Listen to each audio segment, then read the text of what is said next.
Alright guys, quick early trip into town. Got to grab the brackets for the leaf springs.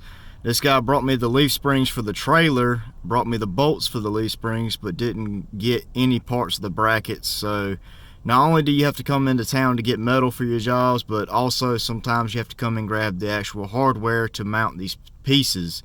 You can make these pieces, but it's just so much more simpler to come into town and buy the correct mounting bracket that's made to do this exact purpose. Yep, I'll take 2 of these.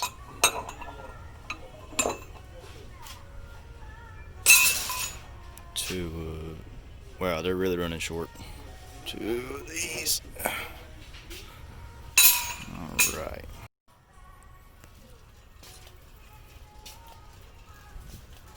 Really digging the music in here. Let's see what we need. Let's see, short shackle. Yep, get one of them. 3 1/8. It's 3 5/8. That's not the right one. 3 1/8. There we go. And let's see. Shackle bolts. And what's this? 2 shackle nuts. And that should do it.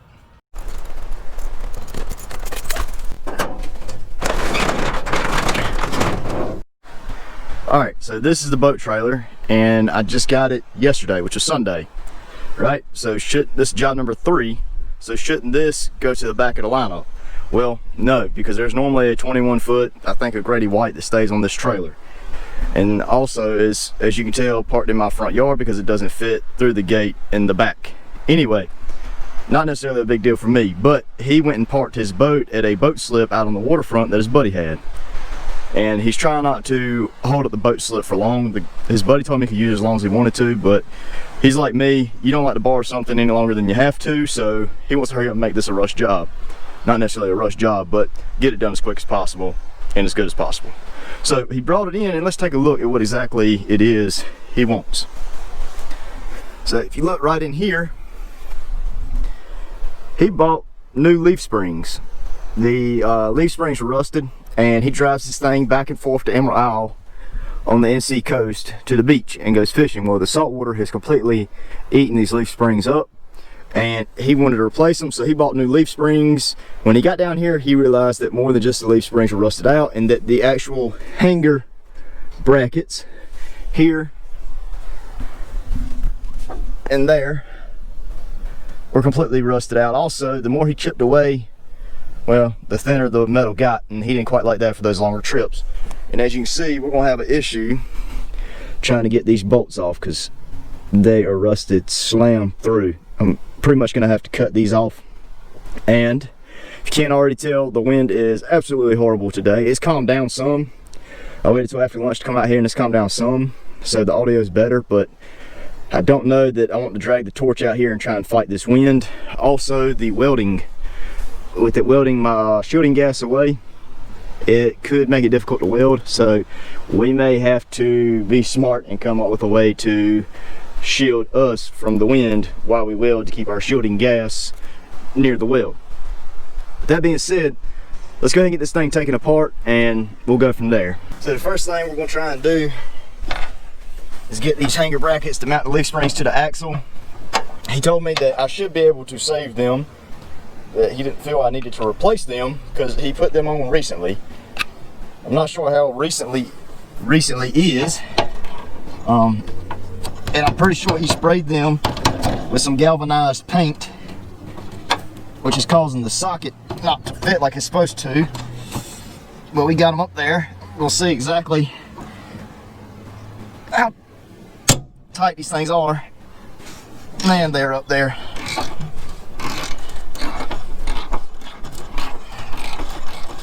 I'm just breaking them loose with this. I'll probably use the electric ratchet to finish actually screwing them off.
All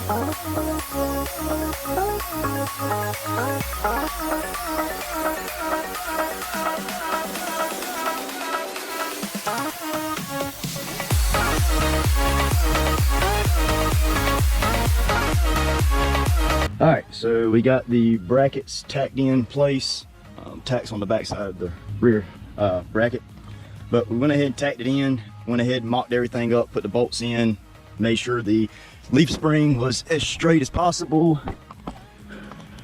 As you can tell, it's pretty much in line.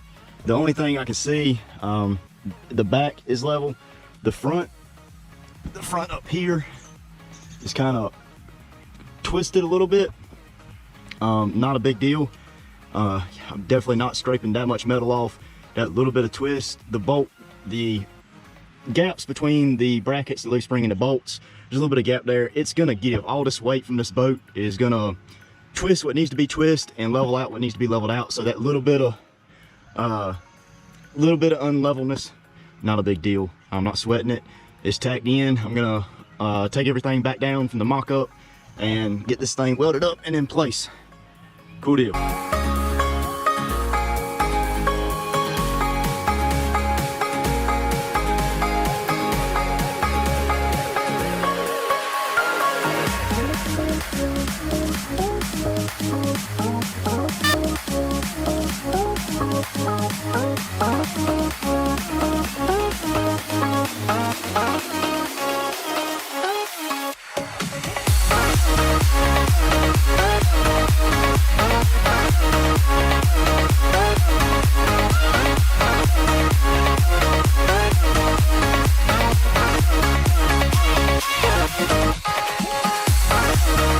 All right, guys, real quick, sorry about the noise. Neighbors cutting grass on the lawnmower. So around lunchtime, when I was in the middle of doing all this, I called the owner and we were talking about what time to be done and how he wanted it done today. He was already rushing me. He wanted it done today because he needed to go get his boat off the boat slip out of the waterfront because the storm's supposed to be rolling in tomorrow. It's super bad and he didn't want his boat out there. So he's like, can you finish this afternoon? I said, yeah. I was coming back out here to start back working and he called me. He's like, can you have it done at 4? Geez, man, that's just 2.5 hours. I just got the brackets welded on and literally had nothing bolted on yet. I'm gonna start on it. I'm gonna rush through. So I stopped recording so I could get this done as fast as I could. That's why there's some missing footage after you saw me weld that one side. I don't think I got any footage of me actually bolting this stuff together. But like I said, he was rushing me, so I didn't really have a choice. And when you get to rushing, you mess up sometimes. And I bolted the leaf springs completely in, lowering the trailer back down to sit on the axle, mounting it up like I would my trailer, a spring over, where the springs sit on top of the axle. Well, just so happens that this is a spring under axle, meaning the spring goes underneath the axle here. So I had to roll the axle back out, unbolt here from the front, lower the spring down, roll this back under, put the bolt back up in here. But quick tip, so at first I thought I was going to do the bolt here and then try to do the U-bolts. It is so much easier, and the weight of the trailer works with you. This is my first time doing spring under, so this is how I learned this by doing it the hard way. Go ahead and bolt these U-bolts while the spring is down, and then the weight of the trailer as you're lowering it will twist the axle back to level and push the front eye in the spring right up into the hole where it's supposed to go. So literally the weight of the trailer did it all. You can see the ratchet here, over here. This side went in nice and good. But when I went to do this side, it was about 1/4 inch toward the outside. So I put the ratchet strap on it and pulled it in a little bit tighter, and it fell right into place. Another thing that I'm a little worried about is this guy brought his own hardware. He thought I was gonna put this thing together with regular bolts. This is the bolt he brought me.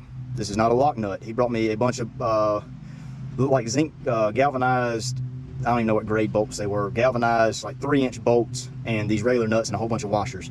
And I was not about to put it on the slant shackle in the back. The slant shackle, I actually used the shackle bolts from Agri Supply. I knew I needed those. And if you ever get to putting these on, you'll notice that these nuts have a little dash mark. I can't find it right now. It's somewhere on this outer edge. That indicates that one side of the nut has been crimped or pinched, which gives it a locking feature. That locking feature goes to the outside, facing out, and it locks down like a nylon locking nut. So, being that he gave me regular nuts, I did the double nut lock, meaning I put this nut down. First of all, I put blue Loctite on it. I didn't put red because you never know if you have to take this thing back apart. And if it brings it back to me, I really don't want to have to fight red Loctite, because you really would have to cut it all off again, even though it's not rusted. So I used blue Loctite, and I put the first nut on, torqued it down with the impact nice and heavy. And then the second nut is just a locking nut. I tightened that against the other nut, and in order for one of these to move, the other has to move, and the two nuts don't typically move in the same direction at the same time, so that's how they tend to lock together. Kind of creates a locking feature. Like I said, I'm lacking the footage, but I had to get it done. I just wanted to come out here, get you the ending and some explanation with some quick tips. So hopefully you learned something out of this video. Hope y'all have a good one. Catch you on the next one. Y'all have a good one. And this wire was ran, I mean, there are butt connectors all through this thing, man. And this wire ran across right here at the front, hanger, man, and I had to cut it. One, the torch. Y'all YouTube mechanics and YouTube welders, tell me how in the world y'all take torches to everything and not burn stuff up.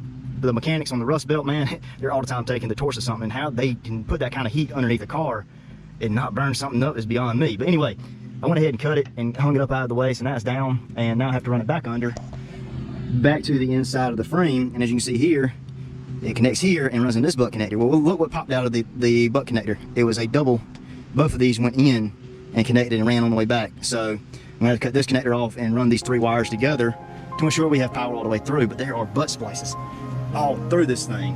I mean, just everywhere. It's insane, but just want to throw that in there real quick.